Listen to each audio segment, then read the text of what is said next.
Hey, welcome to The Explainer. So if you've ever looked at your bank account and just felt this sudden, massive wave of panic, or if you completely zone out the second someone mentions the stock market, trust me, you are in exactly the right place. Today, our goal is super simple, but incredibly powerful. We're going to demystify personal finance. We are building a rock-solid, completely bulletproof financial foundation for you from scratch. And the best part? We're doing it without a single drop of that confusing, pretentious Wall Street jargon. You absolutely don't need a finance degree to manage your money like the top 1%. You just need a roadmap. But first, let's just address the elephant in the room. Comedian Hassan Minhaj recently hit the nail on the head about what it feels like trying to find money advice online right now. He said, "My feed is a constant stream of financial grifters, crypto bros, NFT scammers. Every flavor of overconfident idiot is on my timeline." And I mean, he's completely right. It is so overwhelming. Just when you finally decide, hey, I want to get good with my money, you get absolutely bombarded by all this toxic noise that just leaves you feeling anxious and way behind. Well, we are tossing all of that out the window today. I promise you a much, much simpler and highly effective solution. Okay, let's dive into this. Here's our clear, BS-free roadmap for today. 1. Ignore the financial noise. 2. Your financial reality check. 3. Strategies to crush your debt. 4. The 50-30-20 budget rule. And 5. The simple wealth formula. Starting off with step 1. Ignore the financial noise. Because honestly, boring is actually better. Look, social media algorithms are literally designed to push you the most exciting, high-risk, get-rich-quick schemes, purely because that's what gets clicks. But real sustainable financial advice? It's kind of boring. It's usually delivered by quiet, steady folks who know that wealth isn't built overnight on some crazy crypto gamble. It's built through simple, repetitive, everyday actions. Best-selling author Mel Robbins points out a really hard truth here. She says, if you're saying, I'm not good with money, it's you making a choice to not get better. Boom. Managing your money has absolutely nothing to do with your raw intelligence. It's literally just about overcoming ignorance through basic arithmetic and simple daily habits. Once you actually make the choice that you want to be in control, everything shifts. And that's a choice you can make right now. Moving right along to step 2, your financial reality check. Because you can't navigate if you don't know where you are. Before we can even dream about building wealth, we need a brutally honest, totally unfiltered snapshot of your current situation. So here is the immediate tools checklist you've got to implement. First up, calculate your net income. This is the money actually hitting your checking account after taxes. Second, track your expenses, and I mean all of them. The regular bills, sure, but also that irregular spending you usually forget about, like coffee or random online shopping. Third, calculate your income surplus or deficit. Just subtract your expenses from your income. I highly, highly recommend tracking these metrics on a yearly basis. A yearly view captures the truest, most unvarnished picture of your finances, including those surprise bills and holiday gifts that always seem to slip through the cracks month to month. That final number tells you, instantly, whether you're moving forward or secretly bleeding money. Now, what's really interesting about this is how it simplifies absolutely everything you do with your cash. Your net worth is just everything you own that has value, your assets, minus everything you owe to others, your liabilities. Why does this matter so much? Because every single financial decision you make from this day forward either builds your assets or builds your liabilities. Simple as that. Knowing your net worth and aggressively working to increase it is exactly what buys back your time, your options, and ultimately, your freedom. Now, if calculating all of that math feels a little overwhelming right now, I totally get it. Start with this incredibly simple foundational habit instead. Check your bank account balance every single day. Seriously, it takes exactly 10 seconds. You don't even have to do any math. Just actively looking at what's coming in and what's going out instantly cures financial ignorance. It keeps you hyper aware of your money's movement, and honestly, it stops those careless spending habits right in their tracks.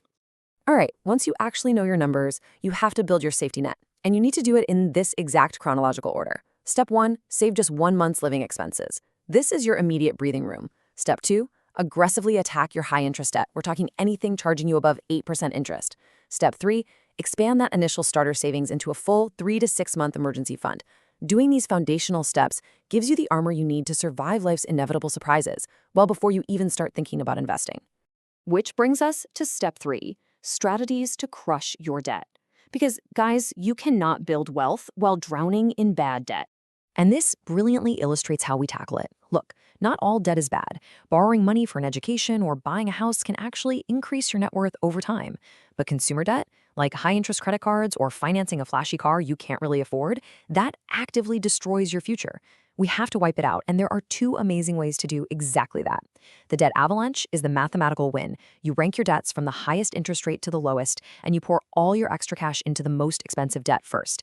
Math-wise, this saves you the absolute most money. But if you're someone who needs motivation, go with the debt snowball. That's the emotional win. You rank your debts from the smallest balance to the largest. Knocking out those tiny balances first gives you these incredibly quick, visible wins that build massive momentum. Honestly, pick whichever method keeps you fired up. The goal is just to start. Step 4, the 50-30-20 budget rule. Think of this as your monthly financial dashboard. I know, the word budget sounds like a total buzzkill, like some restrictive cage, but it's actually a freeing roadmap. It acts just like the dashboard of your car, telling you exactly how fast you're going and whether you have enough fuel to reach your destination. Here is exactly how it works for beginners. Every dollar of your take-home pay gets split into 3 buckets. 50% goes to your fundamental needs. These are your absolute essentials like rent, groceries, and utilities, the stuff that keeps you functioning. 30% goes to fun spending. Yes, eating out, seeing movies, actually living your life. And finally, 20% goes to the future you. This is your savings, your investing, and extra debt payoffs. This system perfectly balances enjoying today while actively protecting your tomorrow. Now, to actually make this budget work, you need a quick monthly check-in. Sit down with your bank statements and ask yourself these 3 super actionable questions about your expenses. Number 1, do I genuinely need this? Number 2, if I do need it, can I live with less of it? And 3, can I get the exact same thing for less money? Seriously, a 10-minute phone call to negotiate your internet bill or just tweaking where you buy your groceries can effortlessly trim down your fundamental needs category. And that frees up so much more money to invest in yourself. Finally, step 5, the simple wealth formula. This is where we put on the roof and actually invest for the future. We built the foundation, we've cleared out the bad debt, and now we are putting on the roof. This is the moment we transition from just surviving our finances to basically automating our long-term wealth. Financial author J.L. Collins boils wealth creation down to 3 exceptionally unsexy but unbelievably effective rules. Rule 1, spend less than you earn. Rule 2, invest the surplus in an index fund. Rule 3, avoid debt. I mean, it sounds almost too simple, right? Like there's got to be a catch. But the magic isn't in complexity. The magic is in the relentless, patient execution of those 3 exact steps over years and decades. But wait, you might be wondering, what if my budget is totally maxed out right now? What if I literally don't have a surplus to invest yet? What is the absolute easiest financial habit that anyone can build starting today, right this very second? So, the crucial point here is the 10% rule. No matter what you get paid, whether it's a massive end-of-year corporate bonus or just $50 you made watching your neighbor's dog, you take 10% and you save it. Period. You treat this 10% savings as a totally non-negotiable fixed expense, exactly like your rent. If you make it automatic, you build a habit that will quite literally change your entire financial trajectory forever. Now, once you're actually saving that cash, you need to know where to put it based on when you're going to need it. If you need the money in the next 0 to 5 years, keep it in a safe, easy access savings account. It absolutely shouldn't be in the volatile stock market. For goals that are 5 to 15 years away, you want to look at medium-term, tax-advantaged investment accounts just to beat out inflation. But for anything 15 years or more in the future, like your retirement, you must invest in the stock market, primarily through broad index funds so you can harness the absolute unstoppable force of compound growth. And hey, if you're at all skeptical about this whole long-term strategy, just look at a century of historical data from the S&P 500. Over any 20-year stretch in the last 100 years, the market has never lost money. Let's put that into perspective. If you invested $100,000, even during the absolute worst 20-year period on record, which returned just 4.4%, your money still more than doubled to $219,000. An average 8% return grows it to $460,000. And a strong 10% return, that skyrockets your initial investment to $670,000. That's insane, right? You don't have to be a genius picking individual winning stocks. You just buy the index, leave it alone, and let time do the heavy lifting for you. Well, we've covered a ton of ground today, but as we all know, knowledge without execution is just trivia. So here is my final challenge to you. What is the very first step you are going to take today to take back control of your financial reality?